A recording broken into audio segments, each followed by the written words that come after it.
Hello there everyone, and welcome back to Canine Cannibalism. Today we are going to be taking a look at The Cuck by Aron Beauregard. The book is 67 pages, broken up into a number of unnumbered chapters. I'll give you a quick blurb. Two friends fuck an old man's wife at the couple's request whilst he watches.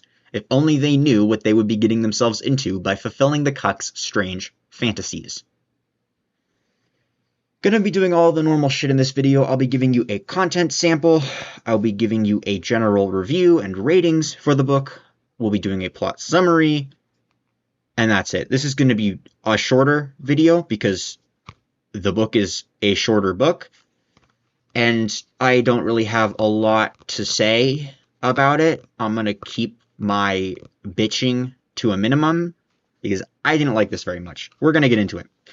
First up, content sample. If you're unfamiliar with the concept, kind of a trigger warning-esque thing. It's a little bit more robust than that. If you were to pick up The Cuck by Aron Beauregard and read it, you would find all of the following. You got your bog standard gore, mutilation, and death.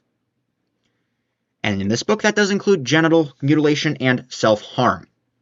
There is also general filth in the book. The book is generally filthy. And that's it. Short content sample, short book. We're going to get right into ratings now, because I have nothing to say review-wise that doesn't inherently revolve around one of the aspects that I rate.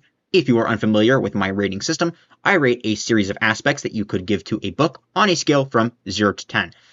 These first ratings are rated on a scale from 0 to 10, where 0 is really bad, 10 is really good, and 5 is completely mid. Nothing wrong with it, it's there.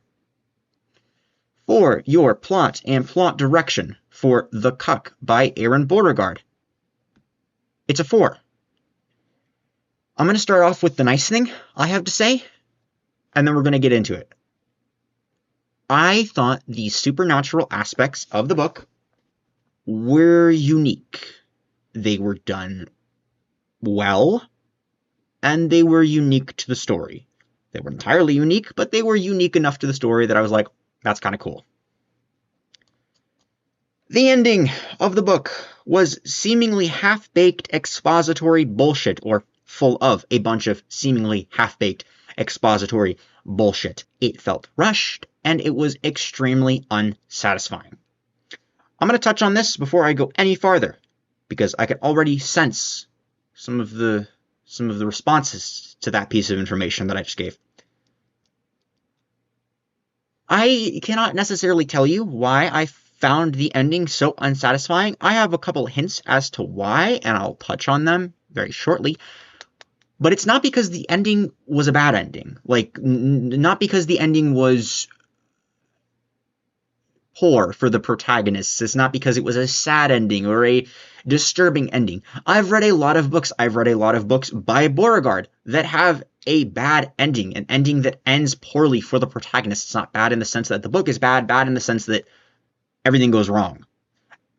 And those don't leave me feeling unsatisfied. The ending to Wedding Day Massacre did not leave me feeling unsatisfied. The endings to Playground and Playground Child of Divorce did not leave me feeling unsatisfied, though they were very bad in a sense. There were some good aspects, but they were satisfying. I've read a lot of other extreme horror that ends very poorly for the protagonists, and most of it is satisfying. Dead Inside, for example. Dead Inside has a mostly satisfactory ending. This does not. This does not satisfy me. I have a couple of inklings as to why that might be. If you go to the About the Author section of this book, you will find the following. This is the first story he, Aron Beauregard, has specifically written for the screen. So if you're a filmmaker and you found yourself intrigued by this work or any of his others, please send serious film inquiries, and then there's a contact. In addition, on the page after, The Cuck 2, Hungry Lad, coming soon. One of the reasons I think the ending was extremely unsatisfying, as well as the plot generally as a whole, is because it feels and reads like a 90-minute kind of mid, kind of bad horror movie with 3 sequels already in the works.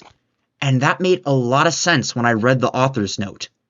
because it was written to be a 90-minute horror movie with a sequel already in the works. Now, that sequel has not come out as of July 2026. This book was written in 2022, so I don't think it's ever coming. And honestly, I don't really want it to ever come, because I don't know. I kind of expect more from books than shitty 90-minute horror movie, okay? You can get away with a lot when you write a shitty 90-minute horror movie. Look at the Friday the 13th run, all right? Now, those movies aren't necessarily all shitty, but it's the same thing. It's the same fucking formula over and over and over again. I don't necessarily want that in my books, okay? And I really, really don't know how you would expand upon this in a satisfactory way for a sequel. Playground and Playground Child of Divorce, for example, I felt that was a healthy expansion. It was a prequel. We learned a lot more about our original characters. And I personally did kind of enjoy it more than the original.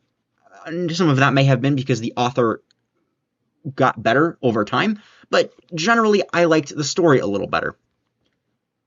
I don't know, and you will see if you can continue watching through the plot summary what I'm talking about. I don't know how you could expand upon this in a way that would not just be the exact same, pretty much. You could give more information, as a lot of horror movies, shitty 90-minute horror movies do. They give you more expository bullshit explaining the horror villain, whatever.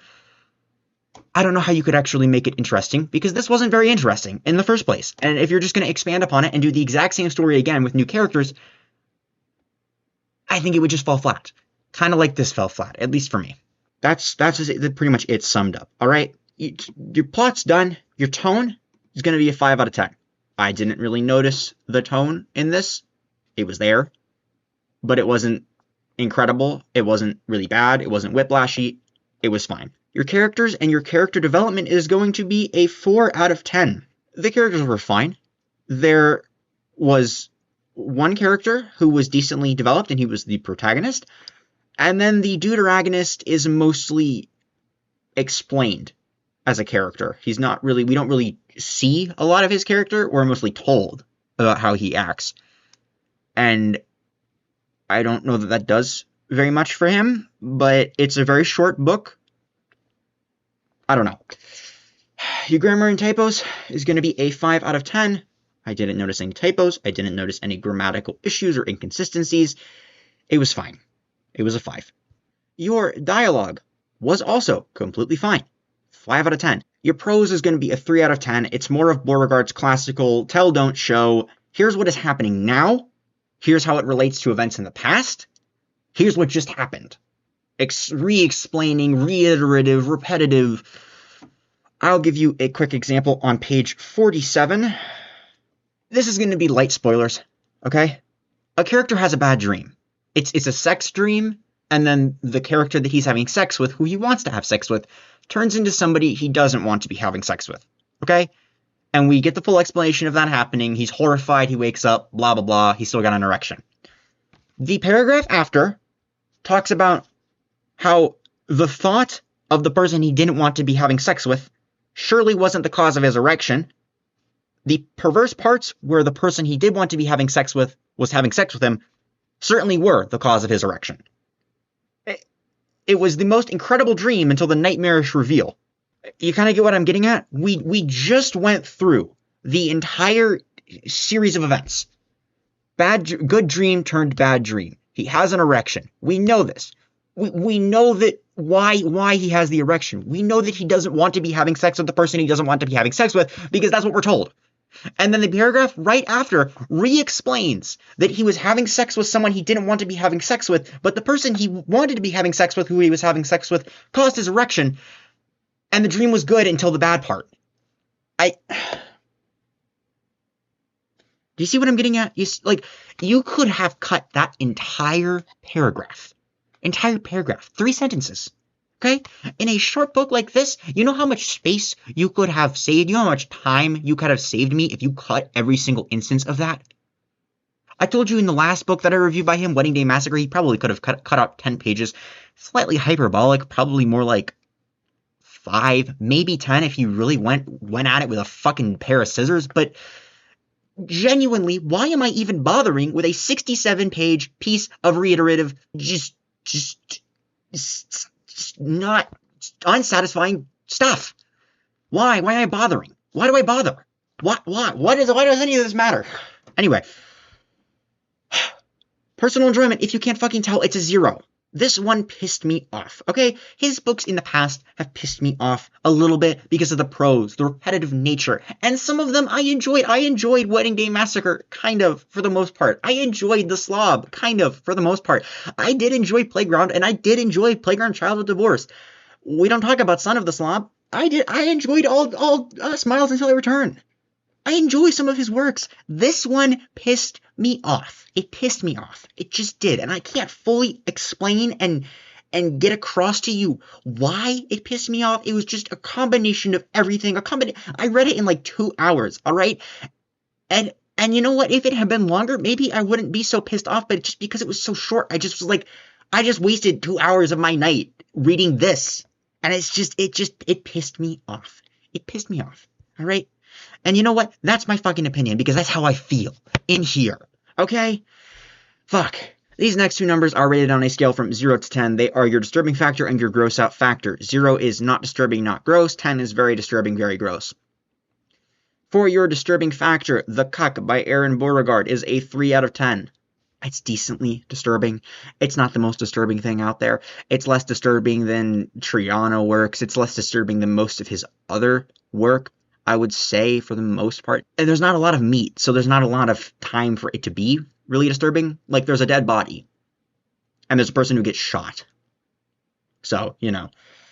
By the way, that's not a negative thing for a book to not be disturbing or not be gross. I feel like I always have to reiterate that. It's not necessary for it to be extremely disturbing or extremely gross. It doesn't matter to how good the book is as a whole. Unless you're looking for that, in which case, obviously, don't go for this book. Your gross out factor is going to be a 1. There's a guy with a gross penis at one point.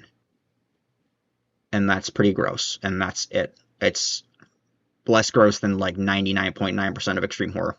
This is, I would say, because of Beauregard's sleazier writing style and just some of the scenes, it's on the cusp of extreme horror. I wouldn't consider it normal literature. I would consider it alternative literature, but it's not, like, gonna knock your socks off or anything, which there's nothing wrong with that. Okay, that shit out of the way. Plot summary.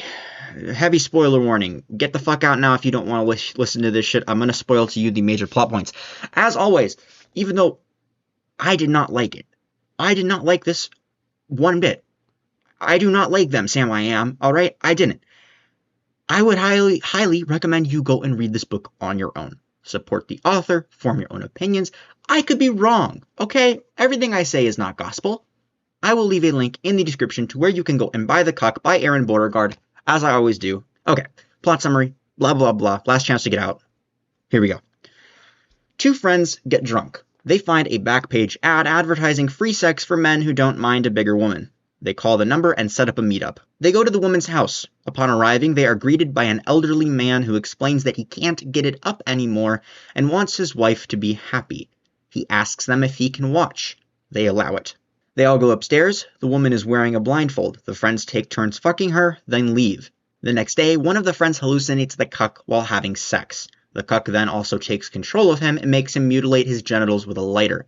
The second friend then also hallucinates the cuck in much the same way while having sex.